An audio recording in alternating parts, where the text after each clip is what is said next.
কলেজের প্রাক্তন অধ্যক্ষ দেবাশিস চট্টোপাধ্যায় তিনি কিন্তু এই বিষয়গুলো জেনেছিলেন।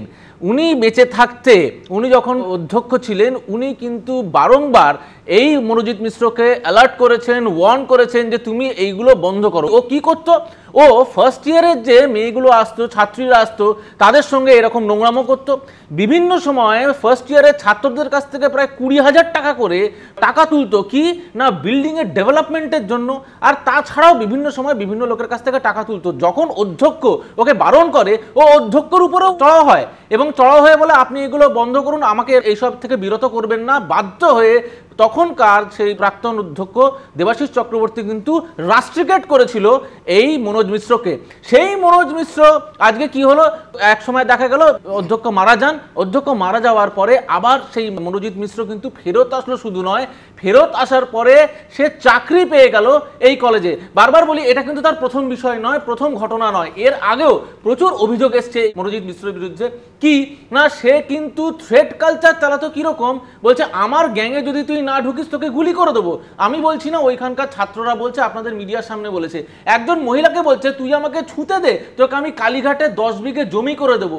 এই হচ্ছে তার কারনামা। তারপরে আমরা দেখছি যে এইখানকার অশোক দেব তৃণমূলের বিধায়ক এবং সে হচ্ছে আবার গভর্নিং বডির প্রেসিডেন্ট, সে হাত ধরে আছে একটা পুরো মিটিংয়ে এবং জেঠু বলে সম্বোধন করছে এবং তারপরে সে চাকরি পাচ্ছে। তারপরে এই ঘটনা জানার পরেও তার বিরুদ্ধে কোনো অ্যাকশন নেয়নি। তার মানে পুরো ব্যাপারটা তৃণমূল কংগ্রেসের নেতারা, তৃণমূলের বিধায়ক এবং গভর্নর বডি যারা আছে তারা সবকিছু জানা সত্ত্বেও তাকে কিন্তু ওখানে বসিয়ে রেখেছিল যাতে এইটা চলে। একমাত্র কারণ টাকা, এবং টাকার বদলে আমাদের মা বোনেদের ইজ্জত যাক, তাতে ওদের কোনো কিছুতে যায় আসে না। এই মনোজিৎ মিশ্র যে বয়ান দিয়েছে, সেই বয়ানটা একটু আমি মনে করে দিতে চাই। সে বলছে যে এ তো আগেও ঘটেছে, অনেকবার ঘটেছে, একাধিকবার ঘটেছে, কিন্তু এই মেয়েটি যে সামনে এসে বলে দেবে সেটা বুঝতে পারেনি। তার মানে এইটা করতো এবং এটা করতে অ্যালাউ করা হতো তাকে। সেটা কিভাবে একটু বলে দিই। ফার্স্ট আমরা যখন দেখছি কি এর পরের কলটা, পরের দিনের কলটা গেছে কি ভাইস প্রিন্সিপাল নয়না চক্রবর্তীর কাছে। কেন গেছিল এটা কিন্তু খতিয়ে দেখা উচিত। সেও কিন্তু একজন কর্তৃপক্ষ। এই ঘটনা ঘটার 6 দিনের মাথায় গিয়ে সরকারের হুঁশ ফিরেছিল, তাকে চাকরি থেকে বরখাস্ত করা হয়েছে।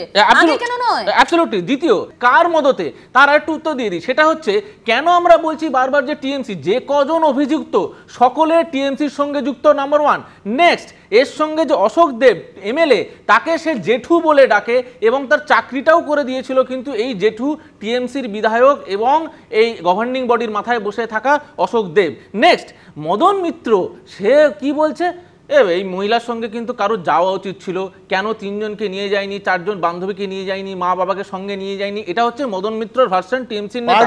মানস ভূঁইয়া কি বলছে, আরে এই ছোট্ট ঘটনা, এই ছোট্ট ঘটনাটাকে নিয়ে কেন এত বড় করছে? দাদা এটা উত্তর দিন। এক হচ্ছে আপনার গভর্নিং বডির মাথায় যিনি বসে আছেন তৃণমূল নেতা, সে মদত দিয়ে গেল। যিনি ভাইস প্রিন্সিপাল, তার সঙ্গে কি কথা হলো সেটার কোনো ক্ল্যারিটি নেই। টিএমসির নেতা যারা পরপর বয়ান দিচ্ছে তাদের এই বিষয়ের কোনো সমর্থন দিয়ে যাচ্ছেন যে ঠিক আছে এটা করেছিল, ঠিক করেছিল।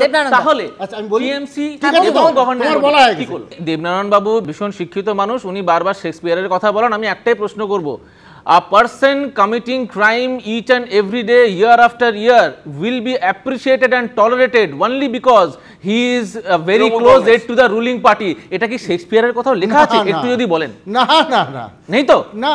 এবিপি আনন্দ এগিয়ে থাকে, এগিয়ে রাখে।